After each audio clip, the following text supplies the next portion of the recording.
Smoking is injurious to health. It causes cancer. ধূমপান স্বাস্থ্যের পক্ষে ক্ষতিকর। এটা ক্যান্সার রোগের কারণ।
নীলু টাকা দিল?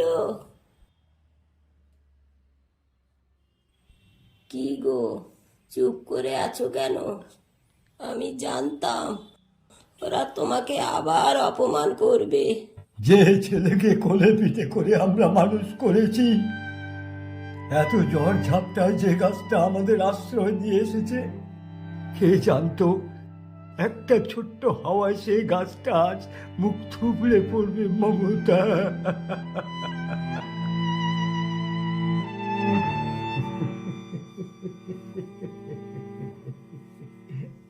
এই জন্যেই তোমাকে যেতে বারণ করেছিলাম।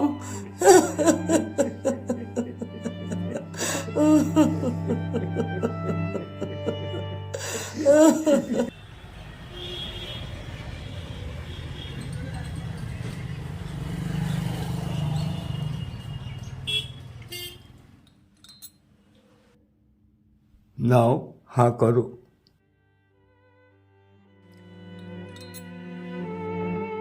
শুনি না, কি বললো তোমাকে? শুনবে?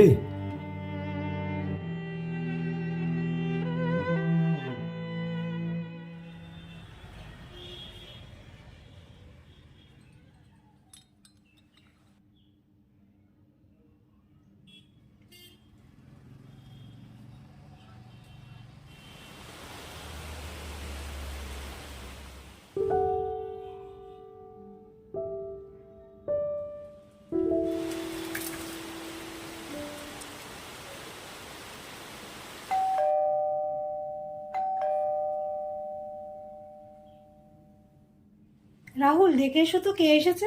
হ্যাঁ মা, দেখছি।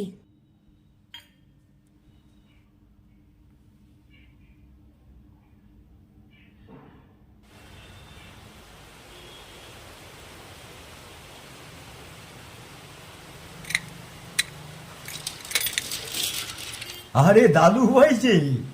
আরে দাদু, চলো চলো। ওপরে চলো। ও মা, দাদু এসছে। ভালো আছো তো দাদু? হ্যাঁ, ভালো আছি। ও মা, দাদু এসছে।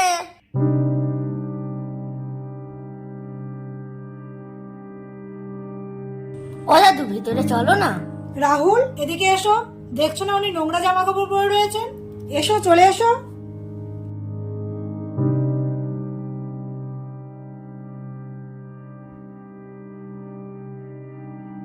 এবার বলুন কি দরকার আপনার?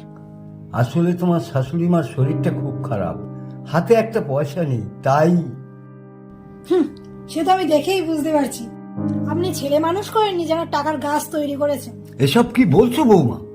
তখন আমি আপনাকে বলেছিলাম রাস্তা ধারে জমিটা বিক্রি করে বাড়ি বানাবো, তা আপনি তো দিলেনই না। যান, ওই জমিটা বিক্রি করে ওনার চিকিৎসা করুন। এখানে এসেছেন কেন? আমি একটাও টাকা আপনাকে দিতে পারবো না। বড় ভুল হয়ে গেছে বৌমা, মনে হয় ভুল করে নিজের ছাতা ভেবে অপরের ছাতার তলায় এসে পড়েছি। আর কোনোদিন আসবো না বৌমা, আর কোনোদিন আসবো না। ভুল তো আপনার হয়েছে। যদি এমনি আসতে হয় আসবেন, না টাকা চাইতে এখানে কখনো আসবেন না।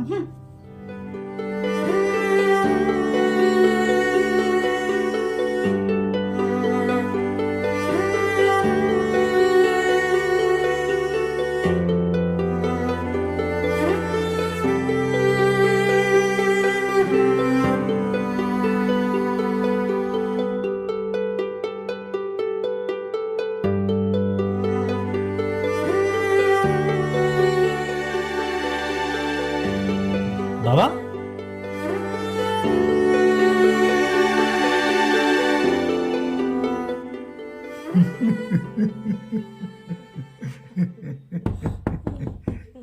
এখন আবার কে এলো?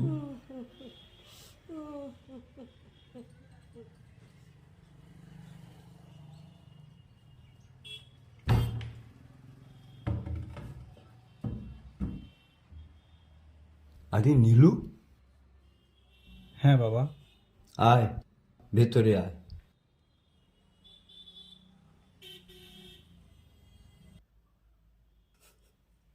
তুই আবার কষ্ট করে কেন আসতে গেলি নীলু?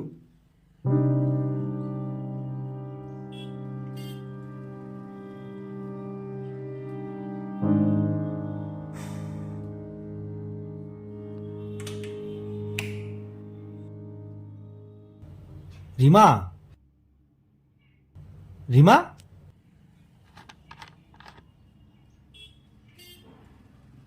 কি হয়েছে?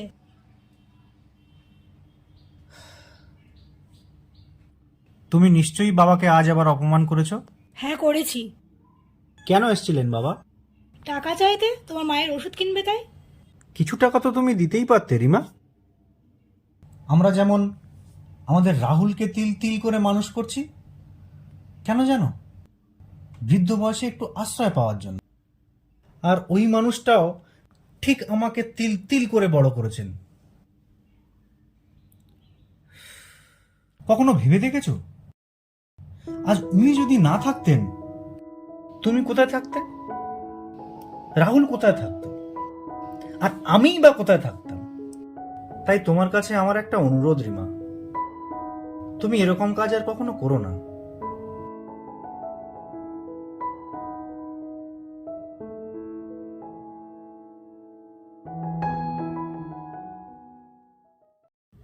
বাবা, তোমরা আমাকে ভুল বুঝো না বাবা। সেই ছোট থেকে তোমরা আমাকে কত কষ্ট করে মানুষ করেছো, সেটা আর কেউ না জানুক, আমি তো জানি। নীলু, নীলু, বাবা, আজ আমারও একটা ছেলে আছে। আজ আমি যদি তোমাদের পাশে না থাকি, আমার ছেলেটা যে ভবিষ্যতে এই পথে হাঁটবে না, তার কি গ্যারান্টি আছে তুমি বলতে পারো?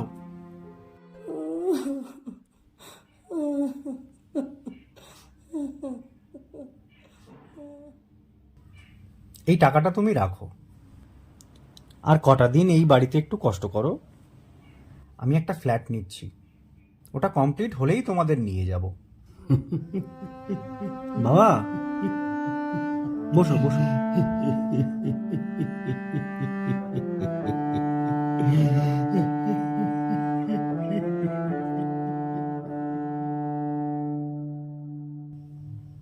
মা? এলু, হ্যাঁ মা, আমি তো তোমাদের সেই দুর্যোগের ছাতা, যে ছাতার নিচে তোমরা সুরক্ষিত থাকবে। কিন্তু সেই ছাতা যদি ছেঁড়া হয় তাহলে? হ্যাঁ, এটাই প্রশ্ন। এর উত্তরও আমরা সবাই জানি। বৃদ্ধ অসহায় বাবা মায়ের আমরাই ছাতা বা ভরসা। তাদের সেই ভরসার জায়গা থেকে কখনো বঞ্চিত করবেন না।